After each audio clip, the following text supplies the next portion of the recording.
साल 2022 और फरवरी का महीना, रूस और यूक्रेन की जंग ऐसी शुरू हुई जिससे पूरी दुनिया में हलचल मच गई। ये जंग जब से शुरू हुई मानो इसका हल ही नहीं निकल के दे रहा। एक तरफ रूस है जो उस पर हमले कर रहा है, तो वहीं दूसरी ओर यूक्रेन है जो अपने अस्तित्व के लिए लड़ रहा है। इस युद्ध को रोकने की तमाम कोशिशें हुई, कई बैठकें हुई, लेकिन कोई नतीजा नहीं निकला। एक तरफ युद्ध के समाधान के लिए कई देश आगे आ रहे हैं, तो वहीं दूसरी ओर रूस ने फिर यूक्रेन पर हमला किया है। लेकिन सवाल ये है कि क्या अब यूक्रेन दो हिस्सों में बढ़ जाएगा और उसके बाद इस जंग का हल हो जाएगा? आइए जानते हैं। पहले आपको बता दें कि रूस ने यूक्रेन पर हमलों को दोबारा तेज कर दिया है। रूस की ओर से यूक्रेन की राजधानी कीव को निशाना बनाया जा रहा है। हाल ही में रूस ने कीव पर घातक हमले किए थे। कीव से पहले रूस ने यूक्रेनी शहर कीवी पर बमबारी की थी। यूक्रेन की राजधानी कीव में स्थित भारतीय फार्मा कंपनी कुसुम हेल्थ केयर के गोदाम पर अब रूसी मिसाइल से हमला किया गया है।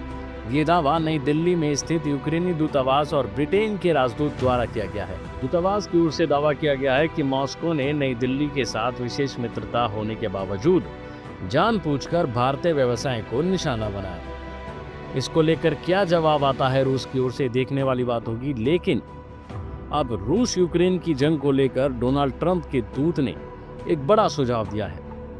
यूक्रेन को शांति योजना के हिस्से के रूप में द्वितीय विश्व युद्ध के बाद बर्लिन की तरह विभाजित किया जा सकता है। बता दें कि 80 वर्षीय जनरल कीथ केलॉग ने इस मामले में प्रस्ताव दिया कि ब्रिटेन और फ्रांस पश्चिमी यूक्रेन में नियंत्रण क्षेत्रों का नेतृत्व कर सकते हैं, जो रूसी आक्रामकता को रोकने के लिए मुख्य स्रोत के तौर पर काम कर रहे हैं। इसका मतलब होगा कि यूक्रेन की पूर्वी भूमि का 20% हिस्सा, जिस पर रूस ने पहले ही कब्जा कर लिया है, पुतिन के कंट्रोल में रहेगी। दोनों पक्षों के बीच यूक्रेनी सेनाएं होंगी जो करीब 18 मील चौड़े डिमिलिटरीराइज्ड जोन यानी कि DMZ के पीछे काम करेंगी। इस बारे में द टाइम्स की रिपोर्ट के मुताबिक अमेरिकी विशेष दूत जनरल कीथ केलॉग ने कहा कि अगर पश्चिमी यूक्रेन में ब्रिटेन और फ्रांस की अगुवाई में सेना तैनात की जाती है तो ये व्लादिमीर पुतिन के लिए बिल्कुल भी भड़काऊ नहीं होगी। 80 साल के केलॉग ने कहा कि यूक्रेन एक इतना बड़ा देश है कि वहां एक साथ कई सेनाएं तैनात की जा सकती हैं ताकि युद्ध विराम को लागू किया जा सके।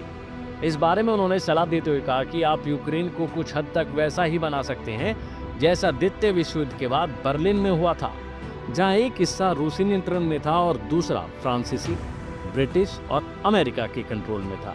उन्होंने कहा कि यूके फ्रांस की सेनाएं डिनीप्रो नदी के पश्चिम में होंगी, जो एक बड़ी बाधा है। उन्होंने ये भी साफ किया कि अमेरिका इन क्षेत्रों में जमीन पर कोई सैनिक तैनात नहीं करेगा। साथ ही कहा कि 18 मील चौड़ा डिमिलिटराइज्ड जोन, जिसे वर्तमान सीमा रेखाओं के साथ लागू किया जाएगा, उसकी निगरानी बहुत आसानी से भी हो सकती है।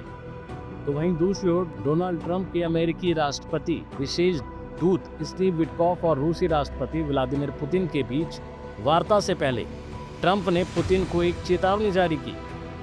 उन्होंने सोशल मीडिया प्लेटफॉर्म पर कहा कि रूस को आगे बढ़ना होगा, बहुत से लोग मर रहे हैं, हर हफ्ते हजारों, एक भयानक और निरर्थक युद्ध में, एक युद्ध जो कभी नहीं होना चाहिए था और नहीं होता अगर मैं राष्ट्रपति होता।